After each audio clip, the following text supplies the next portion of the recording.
আমার নাম আব্দুল্লাহ আল পলাশ। পলাশ হচ্ছে ডাক নাম, রাইট? জি জি। আচ্ছা, ঠিক আছে। বয়স কত এখন? 25 বছর।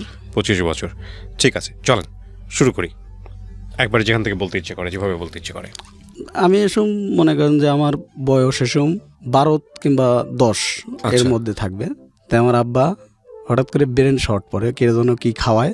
আপনি কি আপনার জন্মের পর থেকে বাবাকে এরকমই দেখছেন, নাকি তার আগে ভালো দেখেছেন? না, আমি 7-8 বছর পর্যন্ত ভালো দেখছি। আচ্ছা, তার মানে আপনি যে সময় গল্প বলছেন ওই সময়টাতে আপনার বাবা মানসিকভাবে ভারসাম্যহীন, জি, তাই তো? আচ্ছা, ওকে। আপনি পরিবারের বড় ছেলে? হ্যাঁ হ্যাঁ, আমি আমার পরিবারে বড় ছেলে। কয় ভাই বোন ছিলেন আপনারা? আমরা 2 ভাই।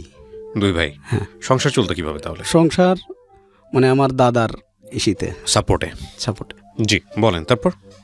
তারপর মনে করেন যে আমার দাদু আমার মাকে কাজকাম করাইতো। তা আমার আব্বা তো মনে করেন যে ওই নর্মাল। আমার দাদু ওই কাজকাম করাইতো। আমার এক কাকু ছিল, ঠিক আছে। আমার কাকুরা আগে বলি, আমার কাকুরা আবার মানে 4 ভাই, আমার আব্বাক সহ 5টা। আচ্ছা। তো সবাই যার যার মতো। তো আমার ওই কাকুটাই আর কি মানে আমার দাদুর সাথে থাকতো। আচ্ছা। আব্বা আপনার আমার দাদুর সাথেই। তাই আমার ওই কাকু মনে করেন আমাদেরকে দেখতে পারতো না, এক চাষে দেখতে পারতো না। সবাই একটু মানে কমজোরি, কিন্তু হ্যাঁ আমাকে সহ্যই করতো না। আচ্ছা। আমার 2টা ভাইকে সহ্যই করতো না সে, আমার মাকেও না, ঠিক আছে। আমার মাকেও মারধর করছে, আমরা দেখছি ছোটবেলায়। আমরা তখন আর কিছু করতে পারিনি, যে না চাচা হয়ে গায়ে হাত তুলতো মায়ের। হ্যাঁ। আচ্ছা, ওকে। চাচা হয়ে গায়ে হাত তুলতো, তাই আমরা দেখতাম, কিছু বলতে পারতাম না, কিছু করতে পারতাম না। ঠিক আছে। আমার দাদাকে বললে পারে, গ্রামের লোকে বললে পারে, আমার বয়স এসব 10-12 বছর, ঠিক আছে। তা আমরা তো ওর উপর যাইতেও পারি না, রাইট, ঠিক আছে। তাই আমার আম্মুর হাতের গায়ে হাত তুলতো আমার আম্মুর। তাই আমার আব্বা কিছু বলতো না। আমার আব্বা যে মানসিকভাবে ভারসাম্য, বুঝতেও না বিষয়টা আর কি। না। হ্যাঁ, ওই খবরটা মনে করেন আমার নানির বাড়িতে যায়। আমার নানি সেরকম জীবিত ছিল। আচ্ছা। নানির বাড়িতে যাওয়ার পরে আমার নানি এসব আমার মাকে নিয়ে আসে, যে না আমি আর ওই বাড়িতে রাখবো না। আচ্ছা। যেহেতু সে মারামারি করে এগুলো গায়ে হাত তোলে, ঠিক আছে। তারপরেও আমার মাকে নিয়ে আসে, নিয়ে আসার পরে তে সঙ্গে আমাকেও নিয়ে আসে। তা আমার দাদু আবার মানে আমার নানির বাড়িতে যায়। আচ্ছা। যাওয়ার পরে আমার দাদু আবার মানে আমার নানিকে বুঝায় শুনে আবার আমার বাড়িতে নিয়ে আসে। তে আমি এসব লেখাপড়া ক্লাস 4-এ পড়ি এরকমই। তো এখন মানে আমার কাকু আমি যদি নানি বাড়িতে যাওয়ার পরেও তো আমার কাকু এসব আর কিছু বলে না। তো আমার মাকেও নিয়ে আসে, বা আমি তো আমার মার হাতেই নিয়ে আসে, আমার দাদুর হাতে করে নিয়ে আসার পরে তো আমার দাদু ফিরের দিনকে আমার দাদু মানে আমার মাকে বলে ওই কাজগুলো তুমি করো, মানে সংসারের কাজ। আচ্ছা ঠিক আছে। আমার মা নীরবে খাচ্ছে দাচ্ছে, কাজ করবে না, কাজ করতেছে। কাজ করতে করতে তাই আমি আবার স্কুলে যাব, ঠিক আছে। তাই আমার দাদু বলতেছে তুমি স্কুলে যাও। তাই আমি স্কুলে গেছি। স্কুল থেকে আসার পরে তাই আমার সেদিনকে মানে পরীক্ষার ফিস নেয় সরকার থেকে, পরীক্ষার ফিস দেওয়া লাগবে। তো আমার তো বাপ এরকম না, তাই আমার বাপেরটা না চাই, আমার দাদুরটা চাইছি বাজারে যায়। সে সময় আমার কাকু উপস্থিত ছিল। আচ্ছা। তে বাজারে যায় আমি বলতেছি দাদা বলো আমার বাড়িতে না, আমার কয়টা টাকা লাগবে, আমার স্কুলে ফিস দিতে হবে, পরীক্ষার ফি। হ্যাঁ। তো এখন বলতেছে ঠিক আছে তাহলে সন্ধ্যাবেলা আমি তোকে টাকা দিচ্ছি, কালকে যখন যাবি স্কুলে। আচ্ছা ঠিক আছে। তখন আর কি টাকাটা নিয়ে যাস বা এরকম কিছু। হ্যাঁ। আমার কাকু বলতেছে কি লেখাপড়া করে কি হইব, লেখাপড়া করে মানে জজ ব্যারিস্টার হইব, লেখাপড়া করা লাগবো না। তা আমার সহায়ক কাম লাগছে, ঠিক আছে, কামলা টামলা নিতে পারবো না, আমি একা একা খাওয়াতে পারবো না, এত মানসিক। মানে কি আপনার চাচা ইনকাম করতো আসলে? জি জি। ওকে। আমার চাচাও এরকম ইনকাম না, মানে আমার দাদুরই ইনকাম, ঠিক আছে। আমার দাদুর বসির দোকান ছিল, কাকু থাকতো আর ওই আবাদ টাবাদ করতো, বুঝছেন। এই সেও এরকম ইনকাম না। তো কয় কি কয় আমি কামলা দিয়ে এত কিছু করাইতে পারবো না। কয় তাহলে ও ছোট মানুষ ও কি করবো, আমার দাদুর হাতে ঝগড়া বাজারের ভিতরে। তো বাজারের লোকজন জুটে গেল, তাই আমি বললাম দাদু ঠিক আছে আমি আমি স্কুলের ফাঁকে ফাঁকে আমি চকে যাব, জমিতে যাব, সমস্যা নেই। তা আমার দাদু বললো আচ্ছা ঠিক আছে। একদিনকে মানে জমিতে যাওয়া একটু দেরি হয়েছে, সকালবেলা যাইতে হয় তো যাওয়া একটু দেরি হয়েছে। তো আমি ভাত খাইতে বইছি। তো আমার ওই কাকু মানে ঘরে থেকে বাড়া এসে মনে করেন যে আমাকে প্লেট সহ বুঝছেন, ভাত সহ প্লেট সহ আমাকে এক শট দিয়ে ফেলা দিল।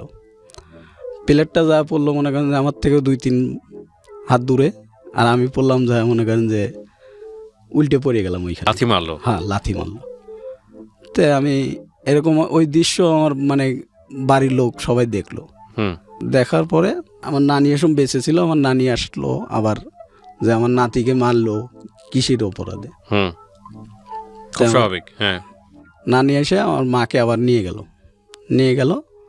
তাই আমি বললাম যে আমি আর কিছু বললাম না, তাই আমি আমার নানির সাথেই চলে গেলাম সাথে। তাই আমার নানি বললো কি এই স্কুল থেকে বাদ দিয়ে আমি মাদ্রাসায় ভর্তি করে দেবো আমার নাতিকে, ঠিক আছে। তে আমার নানি আমাকে নিয়ে মাদ্রাসায় ভর্তি করে দিল। আচ্ছা, ডাকিলা মাদ্রাসায়, যে ওইখানে বাংলা ইংরেজি সব হয়। তে আমি ওইখানে লেখাপড়া করতেছি। তে আবার মনে করেন যে আমাদের সময় হয়ে গেল, ঠিক আছে। তা আমার কাকু আবার মানে ওই আমার মাক নিয়ে আসার জন্য আবার মানে করলো, তার বাপের কাছে বলছে হয়তো বা তার বাপ আইসে। তো আমার নানি বললো না আমি আর যাইতে দেবো না, আমি আর যাইতে দেবো না, এগুলো মারধর করলে আমি আর যাইতে দেবো না। আমার এক মেয়ে আমি পালতে পারবো, আমারও 4টে মেয়ে আছে, 4টে মেয়েই আল্লাহ তুলি পারে খারাপ জায়গা দিইনি, কিন্তু এইটাই একটু খারাপ জায়গা। তাও এটা খারাপ জায়গা না, এটাও ভালো জায়গা দিছিলাম, কিন্তু কর্মবশতে এটা কপাল খারাপ হয়ে গেছে এরকম। যাক, সমস্যা নাই, আমি এক মেয়ে আমি পালতে পারবো। তো আমার নানা আগের যুগের মনে করেন যে ব্যাংকে চাকরি করতো, ব্যাংকের সোনালী ব্যাংকের মানে ম্যানেজার ছিল। সে এককালীন টাকা পেতো। তো আমার নানি আবার ভয় পাইতো না, ঠিক আছে। আমারই কত টাকা, আমি ব্যাংকে যদি হাত দিই আমারও ধনের টাকা বাড়াবে, আমার নানি বলতো, ঠিক আছে। সরকারের থেকে আমাকে টাকা দিবে। তো এখন আমি মাদ্রাসায় থেকে আমার নানি খরচ চালাইতো। তো ইতিমধ্যে মনে করেন যে আমার দাদু গেল। তো আমার দাদু এই কথা বলে দিল। তো আমার নানি আর আসতে দিল না আমাদের। আচ্ছা, আসতে দিল না। পরে আমার দাদু বাড়ি থেকে ফিরে আসার পরে আমার দাদি গেল আর আমার কাকু গেল, যে কাকু আমার মারধর করতো সেই কাকু। যাওয়ার পরে তাই আমার মানে মাক যা বলতেছে যাওয়া হবার হয়েছে, ঠিক আছে, এখনো কাজ কাম লাগিয়েছে, ঠিক আছে, তাই চল ভাবি, চলেন ভাবি যাই, আর করবো না। আমাকে বললো বাঁচতে কাকা চলো। আমি বললাম যে না আমি আর আপনাদের সাথে যাব না, আমি আমার নানির বাড়িতে থাকবো। তাই আমার দাদি বললো যখন থাকতেছে যে ছোটো মানুষ থাক, ঠিক আছে। আমার দাদি বলতেছে যে ছোটো মানুষ থাক, ও যদি মন পড়ে ওই বেই আসবিনি। তাই আমার মা বললো যে না আমি যাব না। আমার ছোটো ভাই তো এসব কোলে না মানে হাঁটে কোনো রকম গুড় করে এরকম। আমার ছোটো ভাই এসব 2-3 বছর কিংবা 4 বছর বয়স, আমার থেকে অনেক ছোট। দাদি বলতেছে যে থাকো, ও থাক, কয়েকদিন পরে এবেই আসবিনি, ঠিক আছে। মার কথা মনে পড়লে এবেই আসবিনি। তাই আমি আমার ছোটোবেলার থেকে আমার মা যা বলতো আমি ওটাই আর কি করতাম, যে আমার মা ছাড়া আমার গতি নেই, ঠিক আছে। যেহেতু আমার বাপটাও থাকেও নাই, তাই আমার মা ছাড়া আর গতি নেই। তাই আমার নানি আর কি আমাকে ভর্তি করে দিল। তাই আমার মানে আমি ওই মাদ্রাসায় পড়তাম, আসতাম মাদ্রাসায় থেকেই পড়তাম। তখন আল্লাহ আমার মা আবার ওই বাদ গেল, অনেক হাতে পায়ে জড়া ধরে ওই বাদ নিয়ে যাওয়ার পরে হ্যাঁ আমার দাদার বাড়ি। তো আমার দাদার বাড়ি নিয়ে যাওয়ার পরে আমি মনে হয় যে মাসখানিক পরে আমি বলতেছি যে মাক দেখি না, যাই মার কাছে একটু যাই, দেখা করে আসি।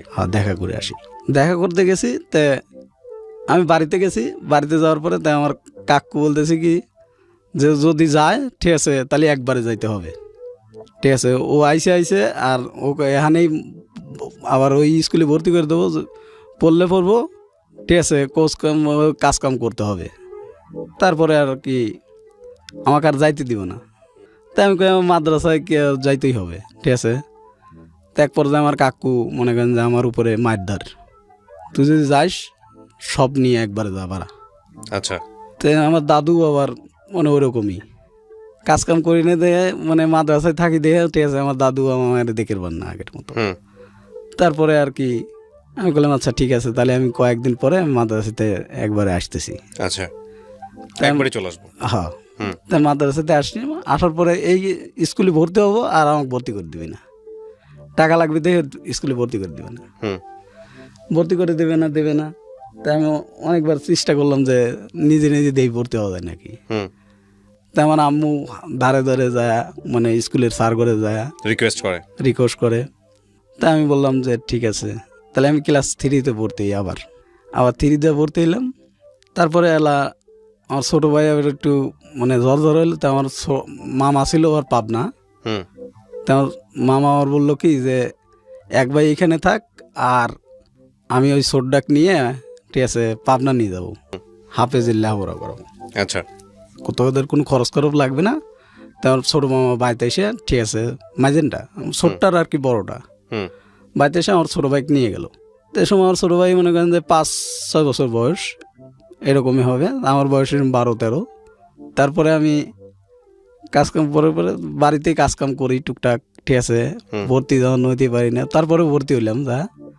ভর্তি হওয়ার পরে মনে করেন যে স্কুলে যাই না উচ্চায়ন এরকম করে। আচ্ছা। স্কুলে যাই না, যাইতে দেয় না, ঠিক আছে, ওটা করা লাগবো। হুম। ঠিক আছে, সব চাচাই এটা বলতেছে, হ্যাঁ। চাচাই করে এরকম। হ্যাঁ। তা আমি এক পর্যায়ে বললাম তাহলে তো আমার লেখাপড়া হবে না, এরকমভাবে তো থাকলে পরে তো আমার লেখাপড়া হবে না। হুম। খুব সব। তাই আমার দাদুকে এক পর্যায়ে আমি বলি যে আপনারা কি চাচ্ছেন, আমার ক্ষতি চাচ্ছেন নাকি আমার আব্বা এরকম হয়েছে দেখে মনে করেন যে আমাদেরকে এরকম করতেছেন, কোনটা? এখন তো আমি কিছু হলে বুঝি। তাই আমি বলতেছি যে এরকম করতেছেন, আমার মাকেও মারধর করতেছেন, এটা তো ঠিক না। একদিন আমরা বড় হব না, আর আপনারা বুড়ো হবেন না, খুব স্বাভাবিক। তখন কিন্তু এই প্রতিশোধগুলো না তো এখন কিন্তু মনে থাকবে।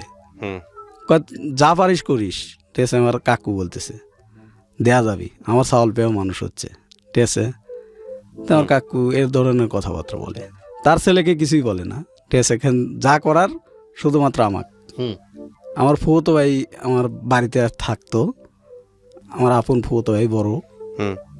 তো সে ফুফতো ভাই মনে করেন যে এলা আমার মানে করতো খুব, মানে একসাথে থাকতাম, ঠিক আছে। আমার বড় তো আর কি বন্ধুর মতো চলতাম, বুঝছেন। জি। বড় ভাই বলতাম, আবার নাম ধরেও ডাকতাম, ঠিক আছে। আমার ভাই আমাকে বলতেছে যে তোদের তো কোনোদিনও দেখতে পারে না বা ইও করবে না, ঠিক আছে। আগে বলি আমাদের মানে ঘর ছিল না, আমার দাদু কিন্তু আমাদের ঘর টর কিছুই দিয়ে যায় নাই। আচ্ছা। বাড়িতে আমার মা একটা 2খান টিনের পর মনে করেন যে সবার ঘর মনে করেন যে বাড়ি করা, বুঝছেন, ঘর করা, 4 ছেলে 2 ছেলে এরকম ঘর করা। আমাদের ঘরটাই মনে করেন যে একদম নিম পজিশনে ভাঙা। আচ্ছা। এমনকি তালার বেড়া দেওয়া 4 মুড়ো, ঠিক আছে, 2খান টিন কিংবা 4খান টিন এরকম হবে। তো এরকম পজিশনে আমার মা খালি একখান চৌকি বিছিয়ে থাকতো, বুঝছেন। আমার আব্বা ওই বাইরে টরে থাকতো, ঠিক আছে। আমার ফুফতো হয়ে আবার মানে কি করলো যে আমার মা মানে এরকম শীত থাকে, ঝড় বৃষ্টি, ঠিক আছে। তো আমার দাদু কয়া, ঠিক আছে, বললো যে ওই বাজারে একটা ঘর বিক্রি হচ্ছে। তো আমার ফুফতো ভাই জানতো যে এই ঘরটা বিক্রি হবি। তো আমার দাদু বললো যে এই ঘরটা কম দামে কিনে নিয়ে ঘরটা যায় বাইত উঠোই গে, বাইত উঠো গা, ঠিক আছে। ওই যে জায়গার পরই আছে, ওই জায়গার পরই মানে ঘর উঠো দেখে মামানি কৃষির জায়গার তো থাকে। তো আমার ফুফতো ভাই এটুকু কাজ করলো, করার পরে ঘরটা মানে কিনে নিয়ে এসে নিজেই হাতে করে নিয়ে মিস্ত্রি নিয়ে এসে মনে করেন যে তোর তো লেখাপড়া হবে না, এরকমভাবে তুই কিছু করতে পারবি না, ঠিক আছে। তুই এক কাম কর, লেখাপড়া যখন হবেই না, এখন তুই কোন ক্লাসে? আমি বললাম যে কেবল আমি 4-5-এ, ঠিক আছে, 5-এ পড়ি, এখনও তো পরীক্ষার অনেক মানে 2-3 মাস আছে। তো পরীক্ষা না দিয়ে আবার কেমনে যাই, ঠিক আছে। আমার এক গ্রামের আত্মীয় আছে, ঠিক আছে, তোকে নাম্বার দিচ্ছি, তুই ঢাকা যা। হুম ঠিক আছে, তা আমি ঢাকা ঢাকা আসলাম, এই যে কমলাপুর, ওই যে রেল স্টেশনে এই জায়গা। হুম হুম হুম তো এই জায়গায় এসে মনে করেন যে আমার কিছু মানে ওই নাম্বারে ফোন দেই, মোবাইল তো কাছে নাই, মানুষের মোবাইল দিয়ে ফোন দেই। ঠিক আছে, হুম ফোন রিসিভ করে কয় যে আমি অমুক জায়গায় আছি, আসতেছি, বা এই করতে করতে রাত হয়ে গেল। তা আমি মানে গ্রামের তো না, ঠিক আছে, হুম তাই আমি ওই রাস্তায় মনে করেন যে ব্যাগ কাঁধে করে নিয়ে, ঠিক আছে, রাস্তায় হারা রাত ঘোরাফেরা যায় না, তাই কাম কি আছে, হুম আমি স্টেশনেই আর কি ব্যাগটা থুইয়ে, ঠিক আছে, এখান চাদর বিছাইয়া, ঠিক আছে, হুইলাম ব্যাগ মাথায় দিয়ে, আচ্ছা শুয়ে সকালবেলা হলো। তে সবাই মনে করতো পাগল বা ইটি, ঠিক আছে। ওটা কি বয়স তখন, মানে আপনি তখন কোন ক্লাসে পড়েন? আমি এসম ক্লাস 5-এ, আমার বয়স এসম 14 কিংবা 15 বছর এইরকম। জি তারপরে মনে করেন যে এলা আমি বললাম যে এরকমভাবে তো আর কেউ নাই, তাই আমি চা খাইতেছি, টাকা আছে বেশ কয়টা, 1000 খানিক টাকা আছে, আমার ফুতো ভাই টাকা দিয়ে দিয়েছিল আমাকে। হুম তাই আমার ফুতো ভাই বলতেছি ফোন দিয়ে, ভাই এই ঘটনা কেউ তো ও আসবেন না, আল্লাহ সিটার, তুই সাভার যা। ঠিক আছে, হুম তাই আমি ওইখান থেকে আবার সাভার আসলাম। সাভার আর একটা নাম্বার দিল, তো ওই নাম্বারে যোগাযোগ করলাম, তো ওইখানে সাভারে আসলাম, হুম সাভার হেমাদপুরে আসলাম। আসার পরে তা আমি ওইখানে 1 মাসের মতো ওর মানে ওই ক্লিনিক বা ওরই আত্মীয় স্বজনের ভিতরে আমি থাকলাম। হুম তো আমার প্রথমে বললো কি যে ও যদি মানে যতদিন থাকবে, ঠিক আছে, যত যা খরচ হয় সব আমি দেবো। ওকে ঠিক আছে, আমার প্রথমে বললো। তো ও আর আমাকে কিছু কইতো না, খালি আমি চাকরি খুঁজতাম। এ করতে করতে এক কোনো যায় আমার ডেকোতে। বয়স কত তখন আপনার? আমার বয়স 15। 15। ওকে। হ্যাঁ, লেখাপড়া কোন ক্লাস পর্যন্ত হয়েছে? ক্লাস 5। তারপর আর পড়তে পারেন নাই? না না, তারপর? তারপরে আর কি আমি ঢাকাতে যে মানে হ্যাঁ সেটাই বলতেছিলেন, হ্যাঁ আপনি তারপর কি হলো? ফুফাতো ভাই বলে দিল এটা? প্রথমে বলার পরে তা আমি আসলাম যে যাই হোক, তাহলে আমি যাই দেখি, চাকরির খোঁজ করি। সকালবেলা চাকরির খোঁজ করতেছি, তে হলো না, সারা দিন ঘুরলাম, হলো না চাকরি। এ করতে করতে 7-8 দিন চলে গেল। হুম 7-8 দিন চলে গেল, তো ওরা থাকতাম, বড় নেই খাইতাম, বুঝছেন। হুম তে 7-8 দিন গেল, তে আমি একদিন চা খাইতেছি, তে একজনের সাথে পরিচয় হইলাম। তো বলতেছে অমুক জায়গায় লোক লিব, ঠিক আছে, আমিও ঢুকবো, ঠিক আছে, আমিও তো চাকরি চাকরি দিয়ে বসে, ঠিক আছে, তাহলে তোমাকে আমি ডাক দিয়ে হাতে করে নিয়ে যাবো না। ওকে তো ওনার হাতে আমি এবার সকালবেলা মানে ভোরে হুম নাস্তা না খাই এগুলাম যে যাই আগে চাকরির খোঁজে যাই, এরকমভাবে বসে থাকা যায় না, আমার সংসার আছে। ঠিক আছে, তে করে তে আমি গেলাম, আমার এক ফ্যাক্টরিতে চাকরি হলো, গার্মেন্টস চাকরি ঢুকলেন আপনি? গার্মেন্টসের মতোই আর কি। আচ্ছা, তে কি কাজ ছিল আপনার? স্কিন প্রিন্টের কাজ। ওই তো গার্মেন্টসই আর কি। হ্যাঁ তারপর? তো ওইখানে মনে করেন যে কাজ মানে 1-2 দিন কাজ করার পরে তা আমাকে বললো যে ঠিক আছে, তাহলে থাক, বুঝবে কাজ কাম। হুম তা আমার বেতন ধরলো 5,000 টাকা। হুম শুনতো বেতন কম ছিল, 5,000 টাকা, মনে করেন যে ওই বেতনেই চাকরি করতাম। হুম মানে এখানে 2,000 টাকা 3,000 টাকা খরচ করে, ঠিক আছে, আর বাড়িতে সব টাকা পাঠিয়ে দিতাম আমার মার দ্বারে। আচ্ছা এইখানে মনে করেন যে 2-3 মাস যা খাইছি, 1 মাসের মতো, ঠিক আছে, এদেরও বিল হয়ে গেল মনে করেন যে 2-3 হাজার টাকা। তো আমার ফুতো ভাই বললো যে টাকাটা দিয়ে দিস, হুম ঠিক আছে। তো বললাম আচ্ছা ঠিক আছে, তো আমি পরের মাসে বেতন তুলে এই টাকাটা দিয়ে দেবো না। ওকে তো এর মধ্যে আমার মা বাড়িতে থাকতো, আমি মাঝে মধ্যে টাকা পাঠাতাম, আমার দাদু আবার ওই টাকা দিয়ে হয় না, দিয়ে আমার দাদু কয় কি কয় যাচ্ছে, আমার কাকু আবার কয় কি কয় যে ছেলে আসিল, ছেলে মানে খেদায়া দিল, ঠিক আছে, হুম এখন ওই খাইবে দিবি কিনা, ঠিক আছে, এদের কাজ কাম নাই, এরা মানে ভিক্ষে করে খাই গিয়ে মাকে ঘাড় ধরে বাইর করে দেবো। তাই আমার ফুফতো ভাই বললো কি পলাশ যে তুই একটু বাড়িতে আয়। তাই আমি বাড়িতে গেলাম, বাড়িতে যাওয়ার পরে তাই আমি শুনতেছি যে আমাদের ঘাড় ধরে বাইর করে দেবো, হ্যান ত্যান। তো গ্রামের লোক মানে বাধা দিল যে একটা এতিমই ওরা, আর বাবা তখনও অসুস্থ মানসিকভাবে? হ্যাঁ এতিমি, এদেরকে ঘাড় ধরে বের করে দেওয়া যা, ঠিক আছে, একটা গ্রামের মান সম্মান আছে, ঠিক আছে? এরা মানে কি করবে, এরা ছোট মানুষ, এরা কি করবে, কোথায় যাবে? তো কয় যেন মনে হয় না যাকে বিক্রি করে খাই গিয়ে, ঠিক আছে? আমার কাকু আর এই ধরনের কথাবার্তা বলতো। তা আমি এক পর্যায়ে, ঠিক আছে, এসব তো আমি বড়ই, 15 বছর যেহেতু বুঝি, তাই আমি বললাম আমার আব্বার সবাই সম্পত্তি যা পাবো, আমার বাড়ি পাবো না, ওগুলো আমি এখন নেব। কয় তোর দাদা মরে গেলে এসে নিয়ে যাস, তারপরে আমাদের থাকতে দেবে না। আচ্ছা, তাই আমার দাদু কয় কি কয় না রয়েছে থাক, আর ওদেরকে ব্যাটি দেবো, ঠিক আছে?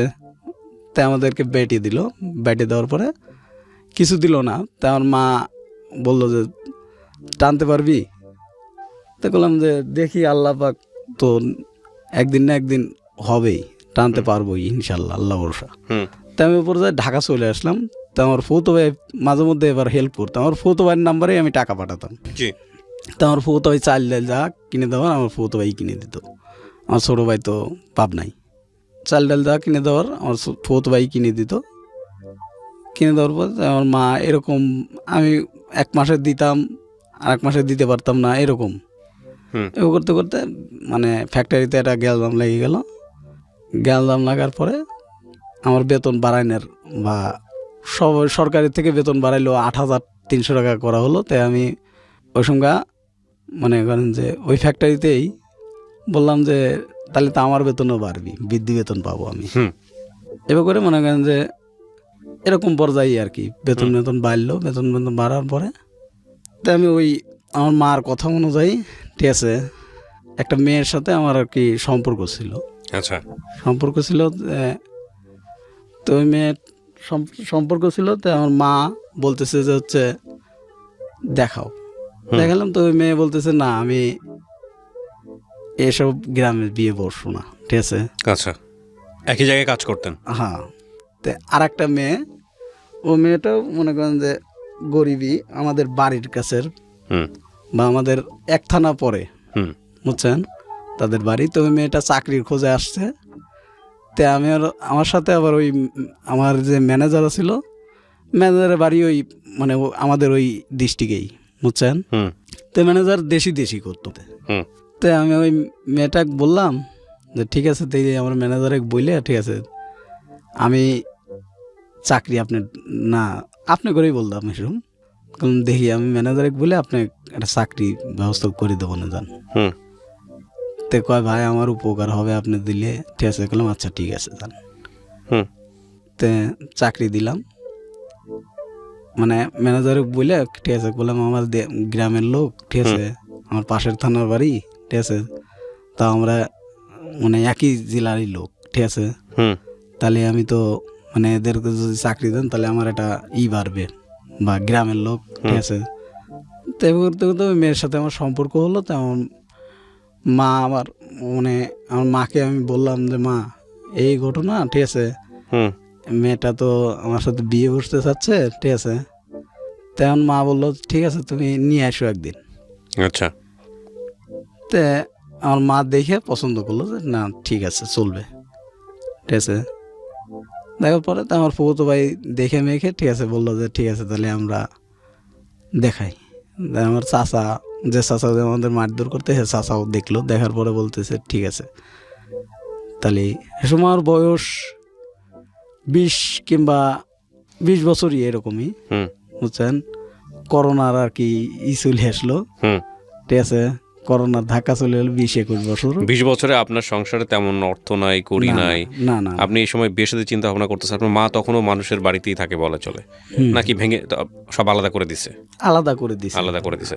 তখন আপনার মাকে আপনি দেখেন? হ্যাঁ। আচ্ছা। তারপরে মানে মা আবার মানে বললো যে বাবা তখন কই?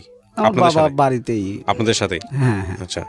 আমার দাদুর ওখানে থাকতো বা ইসির ওখানে থাকতো, বুঝছেন, আমাদের ওইখানে থাকতো। আপনার ছোট ভাই বোনগুলো? আমার ছোট ভাই তো পাবনা। না, তখন কি করতেছে? কোনো কাজের মধ্যে আছে না পড়াশোনা? না, পড়াশোনার ভিতরে। পড়াশোনা। তারপর আপনি কি বিয়ে করলেন 20 বছর বয়সে? 20 বছর বয়সেই আমি আর কি বিয়ে করলেন? হ্যাঁ, বিয়ে করলাম। তো বিয়ে দিল আপনার সঙ্গে, মানে মেয়ের পরিবার দেখলো? মেয়ের পরিবার তো নাই, মেয়ের পরিবার মানে ওরকম টাইপের না। আচ্ছা, ঠিক আছে। তারপর? তো ওই মেয়ের পরিবার বলতে কি একটা মা ছিল, ঠিক আছে, এই তাছাড়া আর কিছু আচ্ছা, ছিল না। বিয়ে দিল আপনার সাথে, হ্যাঁ আলহামদুলিল্লাহ। তারপর বিয়ের পরে তা আমি আমার মা ওই সিদ্ধান্ত করে ঠিক আছে বিয়ে করালো মানে আমি বিয়ে করলাম। বিয়ে করার পরে মেয়েটা আমার সাথে 1 বছর আর কি ভালো। ইতিমধ্যে আমার মা বলতেছে যে হচ্ছে তোর বউকে বাইত পাঠা, আমি তো অসুস্থ, জ্বর, আমি তো রান্না বান্না করে পারি না, তোর বউকে বাইত পাঠা। হুম, তা আমার বউ বললো যে ঠিক আছে তাহলে আমার তো অসুস্থ, বাইত যাই আমি। ওকে। এইখানে মানে আমি জানতাম না, মানে আমার বন্ধুর থেকে কথা শোনা যে এইখানে আর একটা ছেলের সাথে ওর মানে কথাবার্তা চলতো, ঠিক আছে, মোবাইলে। হুম, তা আমি অতটা করিনি, আমি কইছি না করতে পারে হয়তো বা ভাইবেরা দ্বারা হতেই পারে, স্বাভাবিক। তা আমি অতটা করিনি, গেউজ না করে তাই আমি বলতেছি যে ঠিক আছে তাহলে তুমি বাদ যাও আপাতত, ঠিক আছে, আমার মা অসুস্থ।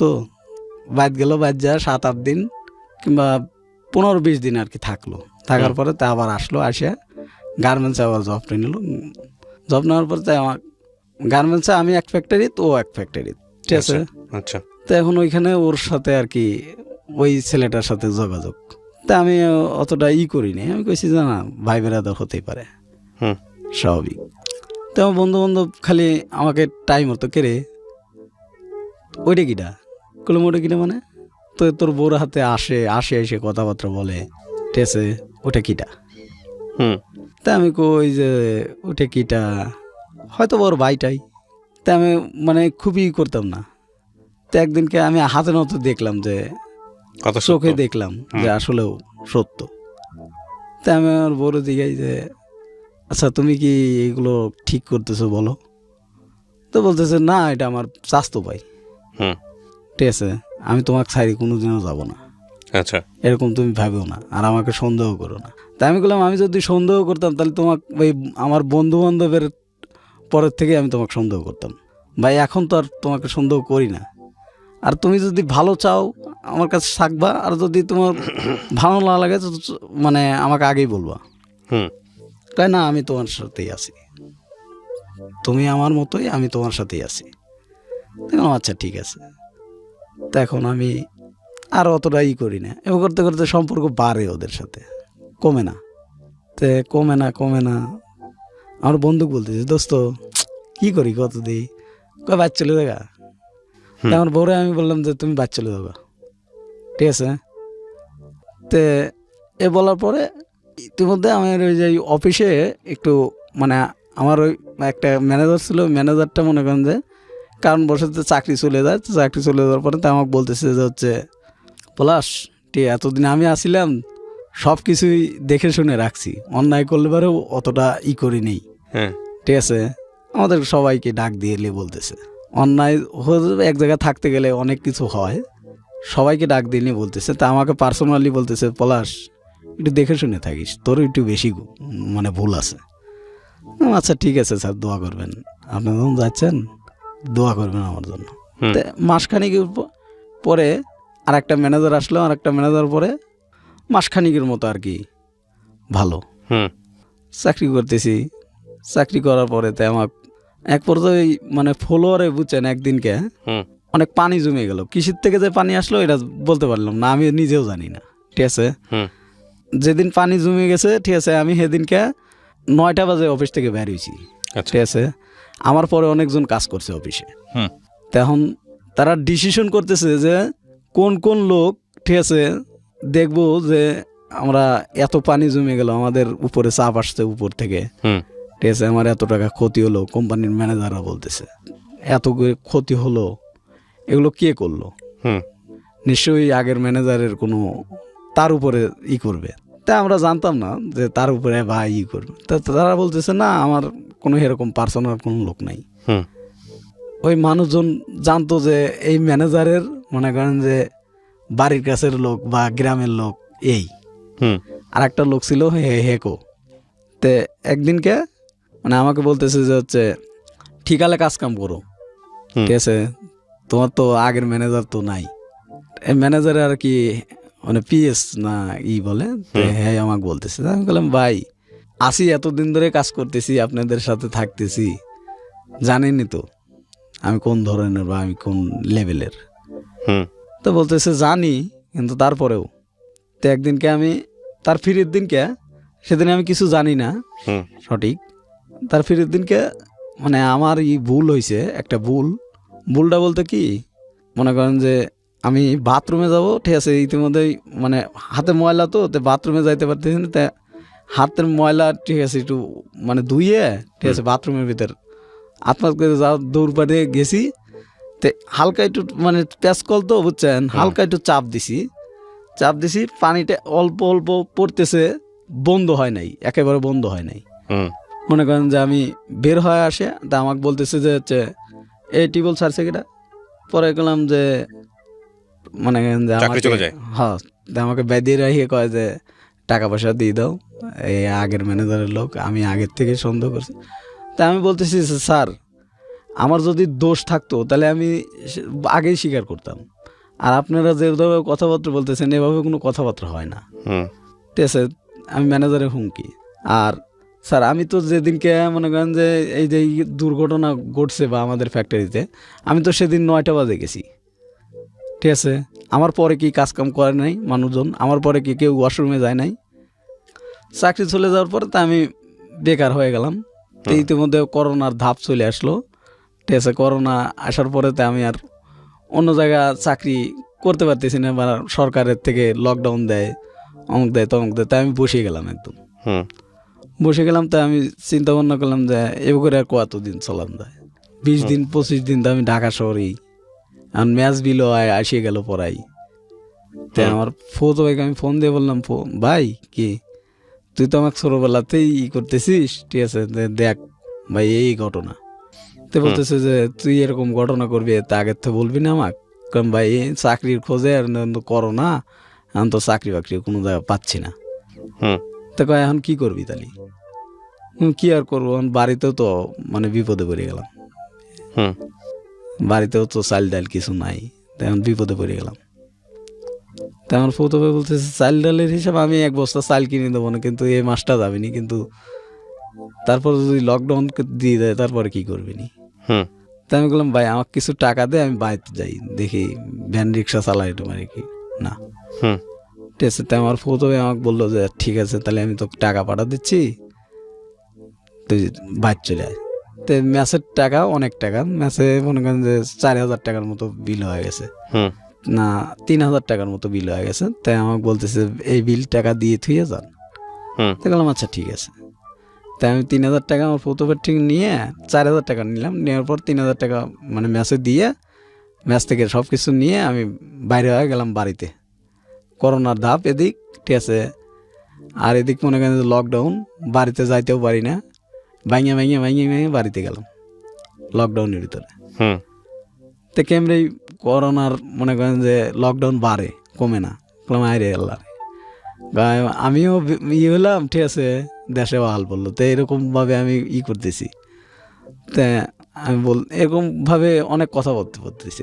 তো বলার পরে তো আমার ফুতো ভাই 1 বস্তা চাল কিনে দিল, চাল কিনে দেওয়ার পরে তা আমার ফুতো ভাই চাল আর 1 কেজি ডাল, ঠিক আছে, কিনে দিয়ে, ঠিক আছে, চাল ডাল কিনে দিল, কিনে দেওয়ার পরে তা আমি 1 মাস তো গেল, তাই আমি ফিরের মাসে আমি বললাম যে ঠিক আছে তাহলে আমি ভ্যান রিক্সা ধরি, আর কি করবো, যেরকম করোনার ভাব দেখতেছি। হুম তা আমার এক মানে গ্রাম প্রতিবেশী, ওনার আমার ভ্যান রিক্সা ভাড়া দিত, ঠিক আছে। তাই আমি রিক্সা চালাইলাম কিছুদিন, আচ্ছা।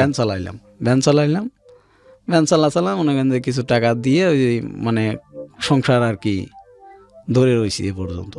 হুম এও করে মনে করেন যে ভ্যান রিক্সা চালানোর পরে তো আমার বউ আবার বলতেছে কি যে হলো আমার টাকা লাগবে, আমার বউর আবার চাহিদা বেশি, ঠিক আছে। আমার বউ কিন্তু বাড়িতে আসছে আমি বাড়িতে আসার পরে, তো চাহিদা বেশি, চাহিদা বলতে কি মানে প্রতি মাসে শাড়ি লাগবে, তার লাগবে, তার যে জিনিস সে দাবি করবে এই জিনিস দিতেই হবে যেভাবে হোক। হুম তা আমি বললাম যে আমি একটু ইসির মধ্যে পড়ছি, ঠিক আছে, আমি তোমাকে সবই দেই না এমন কোনো কথা আছে, তুমি তো দেখতেইছো আমার সাথে 6 মাস ধরে 1 বছর ধরে রইছো, দেখতেইছো তো, ঠিক আছে, যে আমি এখন কোন পজিশনে আছি। হুম এখন আমি ইসিত পড়ছি আর তুমি আমার সাথে এরকম করতেছো, কয় না আমার লাগবে, আমি বুঝি না। ঠিক আছে দেখি আমি, তো 1 মাস শাড়ি কিনে দিলাম, তার ফিরের মাসে আবার বলতেছে আমার অমুকটা লাগবে, এই অমুকটা লাগবে। তাই আমি বললাম যে এরকমভাবে চাহিদা করলে তো আমার সংসার চলার নিয়ে টাপ ব্যাপার হয়ে যাবে, ঠিক আছে, একটু কম করো, ঠিক আছে। মানুষ কিন্তু তা দেখেন, মানুষ দেখে হলো সংসারে অভাব আছে নাকি। আপনি তুমি শাড়ি নিয়ে ঘুরবা আর তোমার পেটে ভাত নাই, আমি এইভাবে বললাম আমার বউরে বুঝাচ্ছি। আমার বউ বুঝে না, মানে আমার উপরে খেই করে ওঠে, ঠিক আছে। ওই যে ওই ছেলেটার সাথে সম্পর্ক, আমি জানতাম না যে আপনি আপনার ওয়াইফের সঙ্গে আছেন এখনো নাকি ডিভোর্স হয়ে গেছে? না, তারপরে মানে আমার হাতে রাগারি করে বাড়িতে চলে গেল। বাড়ি যাওয়ার পরে আর আসে না। তা আমি এক পর্যায়ে করলাম যে যাই দিয়ে আমার বউটা নিয়ে আসি, আমার বউরে নিয়ে আসি। নিয়ে আসতে গেলাম, তো আমার মনে করেন যে তার স্বাস্থ্য বাইরে কয় ভাত কাপড় দিতে পারিস না, বিয়ে করছোস কে, হ্যান ত্যান নানান কথাবার্তা বলতেছে। বললাম যে ভাত কাপড় দিতে পারি কি না পারি, ঠিক আছে, এটা আপনার বোন জানে, ঠিক আছে। আজ 1 বছর ধরে আমার হাতে রয়েছে, 1 বছর কোনো সমস্যা হলো না। এখন আমি একটু করোনার ধাপে নিয়ে আমি বাড়িতে আসছি, চাকরি বাকরি নাই হারায়া, এখন তাও আমি কোনো রকম ভ্যান রিক্সা চালাইলাম, মনে করেন যে আমার সংসারটা এরকম চালাচ্ছি, আর আপনারা আমার সাথে এরকম ব্যবহার করতেছেন। তো কয় যাচ্ছে যা আমার বোনকে আমি যাইতে দেবো না, ঠিক আছে। তাই আমি পর্যায়ে বাড়িতে চলে এলাম। তাই না, পরে আমার বউরে বলতেছে তুমি কি আর আসবেই না? কয় আমার মা যদি যাইতে দেয় যাবো, বুঝছেন। তাই আমি বলতেছি যে তোমার মা তো আমার সাথে থাকবে না, তুমি থাকবে আমার সাথে। তোমার মা হলো আসবে বেড়াতে, ঠিক আছে, আর তুমি বলতেছো যে না আমার মা যাইতে দিবে। আপনি কি তাকে ডিভোর্স দিয়েছেন? না, ডিভোর্স দেন নাই? না, আমি এখনো ডিভোর্স দেইনি, আমি এখনো ডিভোর্স ডিভোর্স দেন নাই, তার বিরুদ্ধে আপনি এই ধরনের কথাবার্তা কেন বলতেছেন পাবলিক প্লেসে এসে? মানে ডিভোর্স দেই নেই, সে আমার মনে করেন যে ওই আমার ডিভোর্স মানুষের সাথে আপনি সংসার করবেন বা করা অবস্থায় আছেন, হ্যাঁ, সেই মানুষের সম্পর্কে একপাক্ষিকভাবে দুর্নাম করা তো উচিত না। না, দুর্নাম করতেছি না, মানে সে মানে আমাকে ডিভোর্স পেপার পাঠায় দিছে। ও, সে আপনাকে ডিভোর্স দিছে? হ্যাঁ, আচ্ছা, সে আমাকে ডিভোর্স পেপার পাঠা দিছে। ঠিক আছে, এটা নিয়ে আমি কথাই বলতে চাই না। কি করেন আপনি এখন? আমি এখন ছোটখাটো একটা কোম্পানিতে আর কি জব করি। আপনার মার কি অবস্থা এখন? আমার মা ওই রকমই। আমার ছোট ভাই এখন বাড়িতে আসছে। আর আপনার বাবা? আমার বাবা ওই আগের পাবনাতে নিয়ে গেছিলাম, ঠিক আছে। পাবনাতে বেশ কয়েকদিন ছিল, থাকার পরে একটু ভালো হওয়ার পরে পাবনা থেকে রিলিজ করে দিল। রিলিজ করে দেওয়ার পরে তো এখন মনে করেন যে বাড়িতেই। আচ্ছা, আপনি গল্পটা কেন বললেন আজকে রেডিওতে? আপনার গল্পে তো আমি কিছুই পেলাম না। তারপর আপনার গল্পটা আমি শুনেছি অনেকক্ষণ ধরে, কেন বললেন? আপনার কি মানে আপনার নিজের তো একটা উদ্দেশ্য ছিল যেই কারণে আমি রেডিওতে বলতে চাই, মানে কি কারণে? আমার নিজস্ব উদ্যোগ কি, আমার মতো ভুল যেন আর কেউ না করে। ভুলটা কোথায় বলেন তো? ভুলটার সমস্যা হলো মনে করেন যে আমি মানে অল্প বয়সে বিয়ে করা, ঠিক আছে। আচ্ছা, তারপর অল্প বয়সে বিয়ে করা, আর বিয়ের পরেও মনে করেন যে এরকম মানে মেয়েদেরকে মানে কীরকম ভাবে করতে হবে আমি এটা বুঝতে পারতাম না, সংসারটা কিভাবে করতে হয়। হ্যাঁ, তারপরেও আমি অনেক চেষ্টা করছি, ঠিক আছে। তা আমার দর্শকের কাছে আমার এইটুকু বলা যে আমার মতো ভুল যেন আর কেউ না করে। জীবনে যে হাতটি ধরি, ঠিক আছে, কেউ মনে করেন যে আপন ভাবে না, সবাই পর ভাবে, ঠিক আছে। এই জন্য আমার রেডিওতে আসা যে আমার মতো ভুল যেন আর কেউ না করে। আপনার জীবনের সবচেয়ে বড় ভুল ছোট বয়সে বিয়ে করা, সেটা তো আছেই। তার চেয়েও আমি মনে করি সবচেয়ে বড় ভুল হচ্ছে যে বাবা এবং মায়ের প্রতি আপনার যে দায়িত্ব পালন করার কথা ছিল, সেই দায়িত্বটা আপনি ঠিকমতো পালন করতে পারেন নাই। বড় ভাই হিসেবে আপনার উচিত ছিল, হ্যাঁ সংসার তো অবশ্যই করবেন আপনি, কিন্তু তার আগে নিজের বাবাকে সুস্থ করা, তার আগে নিজের পরিবারের জন্য ব্যবস্থা করা। এবং আপনার তো একটা বোন আছে বোধহয়, না? জি জি। কয়টা বোন? একটা। বোনের কি বিয়ে শাদী হয়েছে? না না। এই বোনের বিয়ে শাদীর ব্যবস্থা করা, এই বোনকে লেখাপড়া শেখানো, ভাইকে, এই দায়িত্বগুলো আপনার পালন করাটা আগে উচিত ছিল। এবং বিষয়টা এমন না যে এটা একটা প্রেম ঘটিত বিয়ে। আপনার একটা মেয়েকে পছন্দ হয়েছে, আপনি তাকে দেখে আপনি তাকে চুজ করেছেন, আপনি বিয়ে করে ফেলেছেন। আপনার মাও বাধা দেয়নি? না না। কিন্তু এই আমার মনে হয় যে এখনও সময় চলে যায়নি, এখনও যথেষ্ট সময় আছে। আপনি চাইলে আপনার এই উপলব্ধি থেকে আপনি অনেক ভালো কাজ করতে পারেন, বিশেষ করে সংসারের জন্য। ঠিক আছে, কিন্তু নিজের পরিবারটাকে ঠিক না করে বিয়ে সাথে যাওয়া কোনোভাবেই উচিত হয়নি, এটা আমি মনে করি। এই হচ্ছে বিষয়। আর আপনার বাবা যেসব প্রপার্টি পেয়েছিলেন আপনাদের পরিবার থেকে, সেসব প্রপার্টির কি অবস্থা, কি করেছেন এইসব প্রপার্টি? মানে বলতে তেমন কিছু নাই, ওই মানে বাড়ি বিক্রি টিক্রি করে দেন নাই তো? না, বাড়ি আছে আর মনে করেন যে একটা জায়গা আছে আলাদা, সে জায়গার খুব একটা দাম নাই। ওই জায়গাও মনে করেন যে আমার কাকুর নামে, আমার ছোট কাকুর নামে। ঠিক আছে, সমস্যা নেই, আপনি বিক্রি করেন নাই, এটা হচ্ছে বড় কথা। ওকে, প্রিয় দর্শক এবং শ্রোতা, আজকের এই গল্পে আসলে পুরোটুকু সময় যদি আপনি খুব মনোযোগ দিয়ে শোনেন তাহলে খুব একটা আসলে আপস অ্যান্ড ডাউন বা কোনো কিছুই আসলে তেমন একটা নেই। তবে এটা ঠিক যে যদি আপনি নিতে চান তাহলে বলবো যে এরকম ঘটনা আমাদের গ্রামীণ সমাজে একেবারে নিম্নবিত্ত পরিবারের ক্ষেত্রে অনেক সময়ই ঘটে। যেই সন্তান বাবার এত খারাপ অবস্থা দেখলো, মায়ের এত খারাপ অবস্থা দেখলো, আমি মনে করি তাদের জায়গাটা শক্ত না করে, যদি সে মেয়ে হতো তাহলে একটা কথা, কারণ আমাদের সামাজিকতার জায়গাটা থেকে একটা মেয়ের বয়স হওয়াটাও অনেক সময় ভবিষ্যতের জন্য সমস্যা হয়। যদিও আমি তারপরও প্রায়োরিটি দিব যে আগে আপনি নিজের সংসারটাকে ঠিক করেন।